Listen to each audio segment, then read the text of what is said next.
Hello, and welcome to the TMG Fireside Chat, the podcast series that is dedicated to the fire protection and life safety industry, where we have discussions with industry leaders on issues and solutions affecting our market. I'm your host, John Mackey. In today's episode, we'll be talking about differentiating PFAS following 3M's recent announcement to exit PFAS manufacturing and the potential impacts to Novec 1230 and clean agent suppression agents across the industry. I am joined by Paul Rivers with Sid's Sun Consulting and the former fire protection specialist for 3M. I was able to sit down with Paul following his presentation on differentiating PFAS at the Fire Suppression Systems Association conference in February of 2023. I do want to apologize in advance for the audio quality on this podcast. We're still working through some technical issues as we try to get this platform up and running. However, given the timeliness and concerns around PFAS across the industry, I feel it's more important to get the content out, to continue to facilitate the discussion, and to highlight some solutions for all of us to gather around as we try to deal with this challenge. We feel it's more important, Paul and I feel it's more important to get that information into your hands. And in order to do that, we are using subtitles to fill in some of the gaps around the audio and the things that Paul and I are saying. And finally, please make sure you like, subscribe, and follow both the Mackey Group blog on our website, MackeyGroupLLC.com, as well as the new Mackey Group YouTube channel on YouTube. We plan on pulling together more of these types of discussions as I travel around the country throughout the rest of the year and attend industry conferences. So, with that, let's turn it over to Paul and I hope you enjoy this conversation. Good afternoon, everyone. Coming to you from beautiful San Juan, Puerto Rico. No, I don't live here. This is the second time. Be nice to be there. You are That's right. I'm here at the Fire Suppression Systems Association Annual Forum, where the last 3 days we've had a number of conference meetings about, technical aspects of our industry, presentations about leadership and mindfulness, and a number of different product solutions / application meetings, and it's also created an opportunity for us to sit down with a good friend of mine, somebody I've gotten to know really well in the last couple of years, and that's Paul Rivers. So, Paul, thank you for sitting down. It's nice to be here, especially in your new place that you're going to live in. I'm honored and Absolutely. I left here. Minneapolis was 8 below, and my wife took me to the airport, and we just had 17 inches of snow, so this is okay down here. I'm all right with that. And I think you did say that you made sure that the snowblower was doing properly. Well, that's the kind of guy I am. I just make sure that my wife had the best snowblower money can buy, a Toro 2-stage, 8-horse snowblower with imported shovels from Canada. That's right. It would have been rude not to, but that's the way it's right. Always the best for my wife. So. That's great. That's great. Just for the broader audience, kind of, obviously you're very, very influential person in our protection space throughout your career. Well rooted in clean agent suppression and technologies in that space. But some of the people out here may not necessarily know you, especially without being at the conference or SFE presentation or what have you. So let's kind of go through some rapid fire questions just to kind of give them a little bit more information about who you are. So, favorites, let's say sports and stuff. Are you more of a football fan or more of a baseball fan? Minnesota Twins. I'm a baseball guy. I could sit and watch a 1-0 game like nothing. I would be totally happy with that. So, Viking fan. I'm a fair weather fan. I really appreciate good football. I played football in high school. I played baseball too, but football is a tough sport, so I appreciate it. Don't tell anybody in Minnesota, but I do appreciate the Green Bay Packers when they're playing well. So Your neighbors know that? I can neither confirm nor deny. That's a good answer there. I used to live in Green Bay Packers territory. It was embarrassing. Yeah, well, when I was working at 3M, you'd see a booth, and one had Viking paraphernalia all over it. The next booth right over was Green Bay Packers paraphernalia all over it. So that's kind of what we're doing. So That's funny. All right, so my wife and I have spent some time in Minnesota, early career, and we lived in Duluth. And one of the things that we learned about, say, northern Minnesota cuisine was hot dish. hot dish. All right, so if I show up at a river standing party, what's the hot dish that you're bringing? It would probably be lasagna. Lasagna. Yeah, a little bit of Italian in me. So, Okay.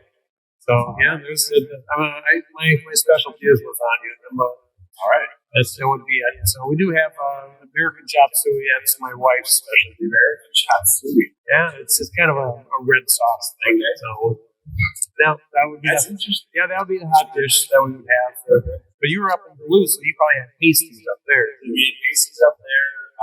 I ate more pasties though than the Mackey. I would imagine you would have. Yeah. I mean, it's all iron rains and copper rains, all that.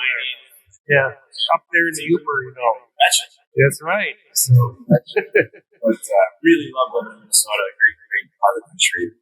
yeah, A little hardy, of course. a little bit hardy. That's right. But the 6 months of winter that you have to deal with really make for a much better summer, even if it's only 6 months off. Yeah, that's right. Well, 3 months of road construction. So that's one of the stuff. Very good. So let's kind of dive right into things. Today you gave a presentation about PFAS. I'm not going to get into the chemical name for PFAS. Well, that's good because I'm not a chemist. Yeah, I can fool a lot of people, but I'm not a chemist. So.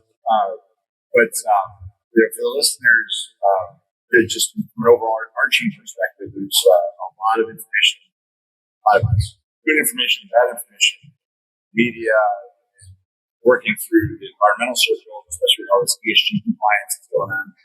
And so PFAS, I think it's a lot of applications, a lot of ways to use those chemicals to get the bad rap.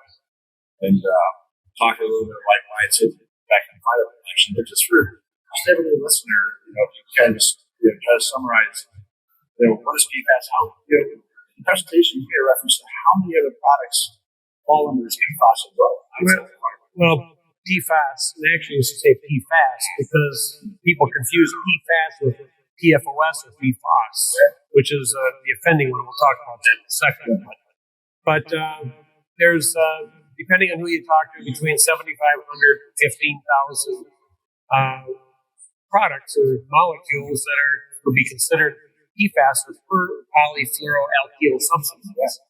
And the ones that are the offending ones are the ones that are persistent and pervasive in the environment, and they may have some toxicity to it as well. And the ones that have been had the most, from a fire protection standpoint, is PFOS and PFOA. They're in foams, firefighting foams, traditional foams that have been specified for the last 4 or 5 decades, six decades maybe, since the 60s. And when 3M and Navy paired up to develop. And so those have been found to be in groundwater and partitions of the groundwater. And that's a major issue, and that should be really looked at, and it is being looked at. But unfortunately, a lot of other materials that are considered PFAS are being wrapped in around with that. And that's a problem because there's a lot of misconception to that. There's PFAS can be solids, they can be liquids, they can be gases. In our business of fire protection, people use Teflon tape for pipe threads. That's a PFAS, right? But it's not going to be partitioning to the water phase and polluting it, right? And similarly with other materials, like in our business with special hazard suppression, clean extinguishing agents, those are considered PFAS as well. But however, they don't act the same way as the offending PFOS and PFOA that you have in foam. They don't partition the water; they partition the atmosphere. That chemistry is well understood. It's environmentally benign from the standpoint of how it breaks down in the atmosphere, particularly with the product that I was involved with developing, Novectol 30 fluid. It's a fluorinated ketone, and that one is atmospheric lifetime of about a week, and a global warming potential of less than 1, and no ozone depletion potential. Is unprecedented for a product to have that.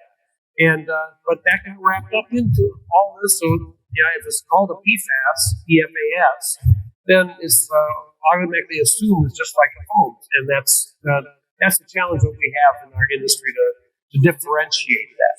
Right, break it down, I think, to more of a common understanding, language that everyone else can understand. To your point, you're not a chemist. No, I'm a culinary chemist. I'm just glad I can you to help understand the broader aspects. In this case, the Novectol 30 for e-foams. When you look at one person in the room made a reference to kind of make an analogy around or a correlation between good cholesterol and bad cholesterol. Right. And PFAS and bad PFAS. Right. And yes, there are examples out there of PFOA and PFAS, right. that we know are causing problems. You kind of summarize a little bit about this analogy around cholesterol and PFAS to understand, what are we really talking about? The materials that partition to the water, they would be considered the bad cholesterol. The materials that partition to the atmosphere would be considered the good cholesterol. That's as simple as it can be that way. You actually look at some of the other things, some of the other good cholesterols would be, there's a lot of our pharmaceuticals are considered PFAS. If you had COVID, if you took Paxlovid, that's a PFAS. But if you listen to the people that are concerned about PFAS partitioning the water and somehow polluting it, you'd get rid of that medication. There's other ones like Flonase and other things like that. It's all through the pharmaceutical industry as well. So it's really something that has to be more adequately defined. It's something that we can't just arbitrarily just throw out. They all fall into this category of PFAS. And unfortunately, people are doing that. So, and not taking the time to truly understand what again, good impact. Yeah, that's our job to try to communicate that. Right. So a lot of things are changing. There's a lot of moving parts right now in the industry that way. Interesting time for sure. It is for our industry. It is. When you look at a path forward, you talked one of your summary slides that are right at the end. All right, I'm a fire protection contractor, obviously association, a lot of installer members, also there's a lot of manufacturing members. Right. And you had a call to action for those in the room. Trying to remember what you well, we have, there's actually, with regard to FSSA, we have some communication has already gone out. It's on their website there, but there's also a task group that's being formed to deal specifically with PFAS, per and polyfluoroalkyl substances, and defining those in a good cholesterol, bad cholesterol kind of way, and so that's happening.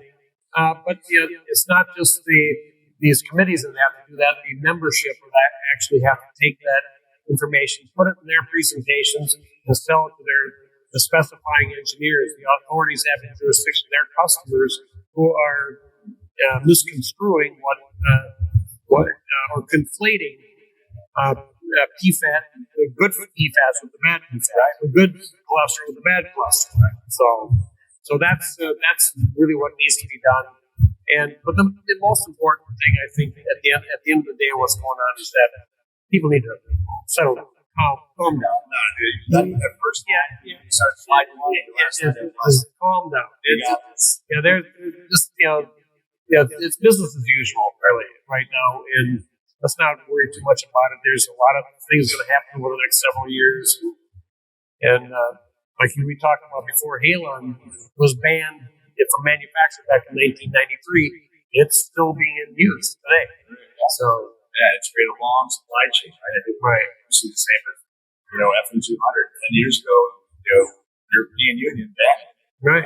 We were in the U.S. Now it's fine to have an allocation. Yeah. Right. Right. It's so there's another decade or two that's going to go on. Exactly. Hopefully, it creates. Again, it's changed our industry as a whole, but hopefully the necessity to change because of that certain aspect, especially when you're talking about it, phones. It creates opportunities to create better products. Right now there's motivation for phone manufacturers. We now have to find the next generation. Right, and they are doing that. There is, the fluorine-free phones are having some struggles with that because it's not an easy thing to do. It wasn't an easy thing to come up with the original phones that would do what they wanted it to do, and to try to match that performance is quite a challenge. And that's going to be the same thing too. One of the things that they're talking about with the ECHA, the European Union, some proposals there was to come up with alternatives to the current PFAS. PFAS clean agents, and foam is definitely on its way out and being replaced with fluorine-free foam. But the clean agents, they're supposedly they're going to give another 13, 15 years to find an alternative to PFAS. Is that going to be another PFAS? Is that going to be?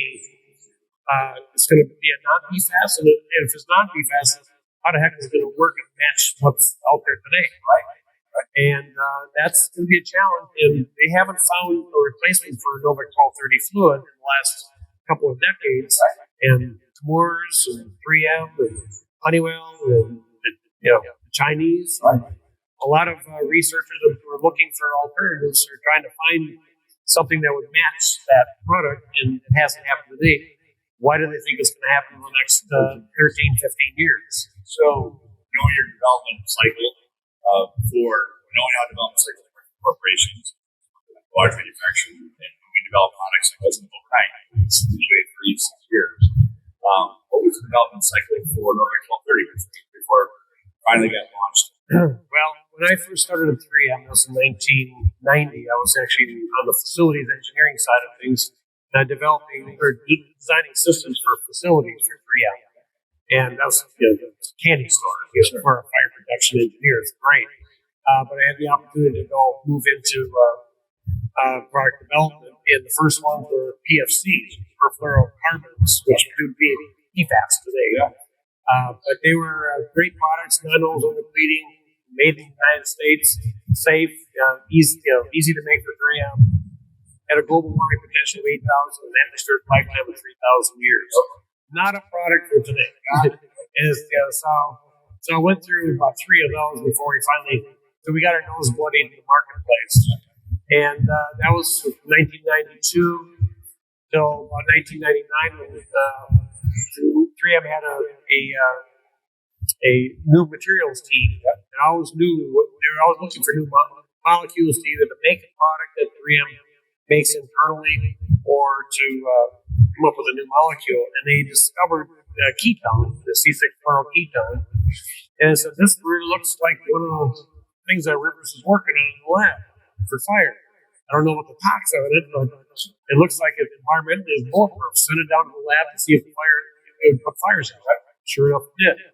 So that was 1999. We filed the patent. It was granted in 2000. And, the other shoe never dropped. Turns out the toxicity was surprisingly it was benign and low in toxicity, as we say. And so it was commercialized, and now it's been copied. So a lot of manufacturers are out there now making products. So sure, but I think the point there was that, like you said, you've got environmental agencies say, okay, we're going to give the industries 10 to 15 years. Gotcha. Yeah, so it took 10 years. Yeah. To find it. We weren't even looking for a product. We were actually the new materials team was looking for something else, to make an intermediate to make some other product. And that's so it was serendipity to find it. It was not obvious. It is really, when I announced the molecule in 2002 at the Hot Walk Conference down in Albuquerque, New Mexico, I and they all thought it was some other molecule that 3M made, and it wasn't. And what was interesting is that Dick Gann from NIST he was the keynote speaker there, and he was speaking on his 5-year program for the U.S. government to come up with a son of Halon. And this they called it son of Halon. They wanted to find something, and they had a 5-year, $49 million program to do that. What we could do at $49 million, and they're looking at phosphidines and ferrocines and tropodegradables, this and that, all these. They didn't mention ketone, and we had just filed the patent and got the patent, and I was just announcing it the next day. And I couldn't believe this was happening. Right? And so that ended up being, that 2002, so 10 years ago. Right. Yeah. That's, obviously it highlights that, one, it's a heavy lift to get there. It really is. And it's test, try this, try that. And considering this hypersensitivity environmentally these days, I'm not even sure that Nova 1230 would come to market today. And so that tells me, how are they going to do that in the next 13 and a half, 15 years? Rules have changed. That's it. Rules have most decidedly changed. Wow. Well, I think, like you said in the slide, you really laid out, what's the Fire Suppression Systems Association going to do, right? One is creating this task force. Yep. Number one. Number two, really put together a game plan to really start to identify, what's going on at the state level, what's going on at the federal level, what's going on at the international level, start really tracking that and get that information, share that information quickly with members, right? And then I think the other thing too, you had a call to action for both manufacturers and installers to say, information coming to you from the FCC to tell you how to, one, what's their good bad, PFAS and bad PFAS. Here's the information you share with your agency. Here's the information you share with your design engineer, even your energy customers. They know building. Because the age is not being sunset right now. We know we have years. Nobody's banning. Nobody's banning. That's right. And there's still life to it. And most likely, especially in the U.S., you don't want to firmly say it will happen, but if you look at the history of the EPA and Elon and HFCs, it's still there. They're switching off. And it's still on the U.S. EPA website, is approved. Yeah. And that's we learned a new word this week called derogation, which means that there's a carve out in the proposed legislation or rulemaking over in Europe that carve out for clean agents, including Nova 1230 or FK 5.4. Which was the last point, and that was stay calm. Stay calm. That's right. Let's line up the resources, let's get information out to people, and let's start to educate the market. Communicate on the benefit of floor ketones, how it fits in our space, and HFC program. They are not going away anytime soon. So, before one last question before we wrap up this whole thing. You look back to your high school days and your yearbook, your classmates, what would they have said? All Rivers most likely to. I would either be a firefighter or a priest, one of the two. Ended up being a firefighter, but because my family was on the Minneapolis Fire Department. My grandfather, my father, Sid, by the way, and his son, Sid's son. And I had a couple uncles, a couple brothers, cousins, second cousin, all in the fire department. And I couldn't get on the fire department. I wanted to go on there. So I did the next best thing and became a fire protection engineer and ended up fighting fires for research. And that was quite the thing to be able to do. Oh, absolutely. Next best thing. So I would agree. I would agree. Well, thank you. Really appreciate you taking the time. You're welcome. All proud. My pleasure.